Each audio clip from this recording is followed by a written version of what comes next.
Menjadi orang tua memang tidaklah mudah. Dalam penerapan pendidikan karakter di rumah, biasanya setiap keluarga memiliki metodenya masing-masing. Dan yang paling sering terjadi adalah meniru metode pendahulu kita. Banyak orang tua memiliki kecenderungan melakukan apa yang dilakukan orang tuanya dulu kepada dirinya, dan sekarang dia melakukan hal yang sama kepada anaknya. Padahal belum tentu metodenya itu cocok diterapkan saat ini. Tapi ada loh model pendidikan karakter yang terbukti ampuh sejak dulu sampai sekarang. Setiap model ini memiliki metodenya masing-masing.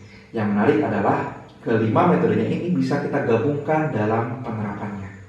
Berikut adalah 5 metode yang dilakukan dalam upaya penerapan pendidikan karakter di dalam keluarga.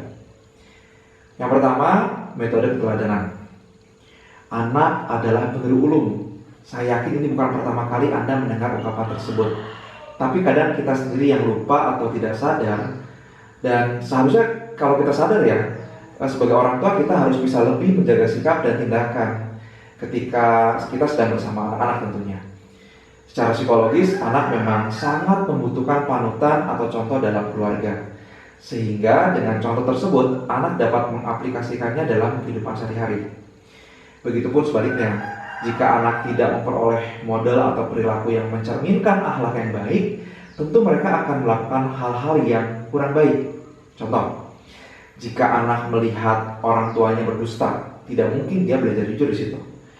Jika anak melihat orang tuanya berkata kasar, tidak mungkin dia belajar bertutur kata yang baik. Jika anak melihat orang tuanya marah, tidak mungkin dia belajar sabar. Jadi untuk model yang pertama, titik beratnya ada pada perilaku kita selaku orang tua yang akan dijadikan contoh secara langsung oleh anak. Pertanyaan saya, sudah siapkah kita menjadi tauladan yang baik? Kalau tidak sekarang, mau kapan lagi?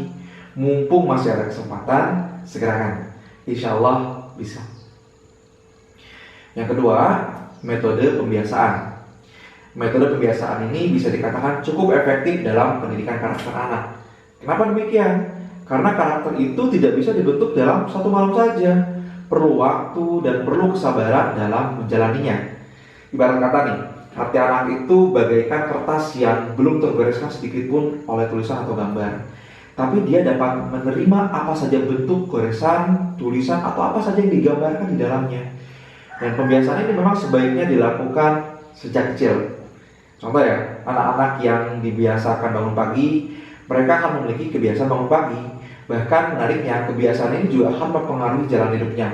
Contoh ya, dalam pekerjaan, biasanya anak-anak yang punya kebiasaan bangun pagi itu cenderung mengerjakan sesuatu atau memulai melakukan sesuatu itu sebagai mungkin. Ya, contoh lain, anak-anak yang biasa terlibat dalam kegiatan bersih-bersih di rumah, mereka akan memiliki kebiasaan untuk mau bersih-bersih ya. Bahkan hal ini juga bisa membuat hatinya bersih, pikirannya pun ikut bersih.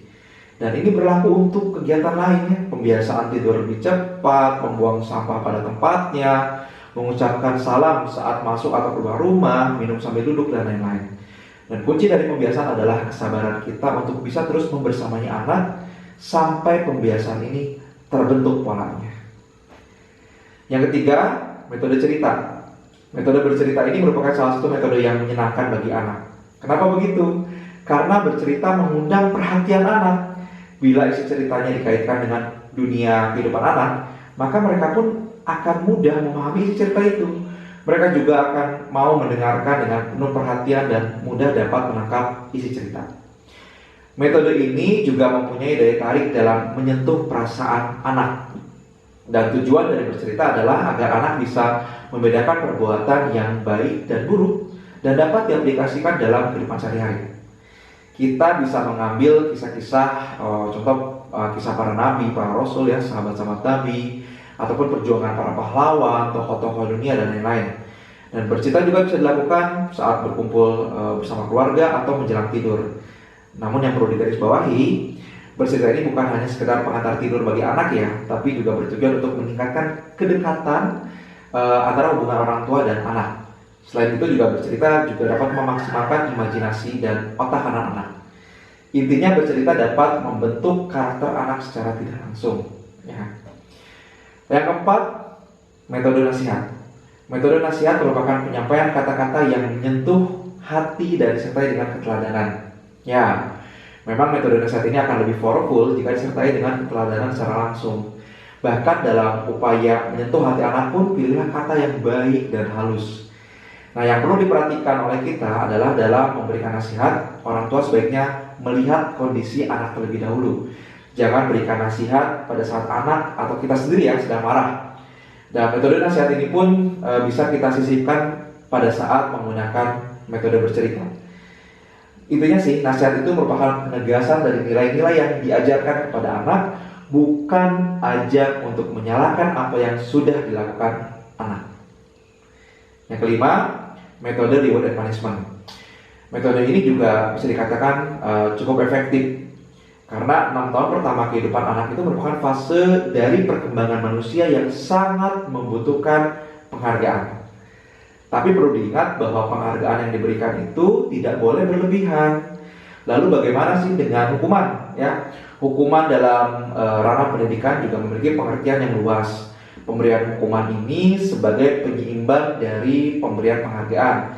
Sekalipun dalam penerapannya, penghargaan harus lebih didahulukan daripada hukuman. Ya, maksudnya hukuman itu adalah pilihan terakhir jika metode sebelumnya belum berhasil.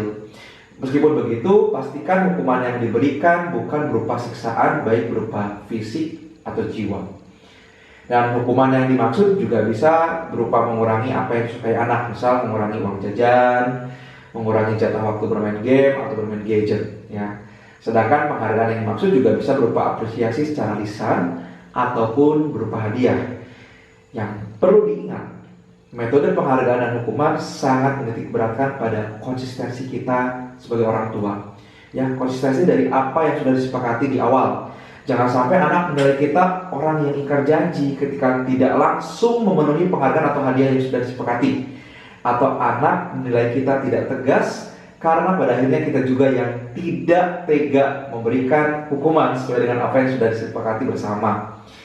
Jadi itulah 5 model pendidikan karakter yang efektif bagi keluarga. Semoga bermanfaat.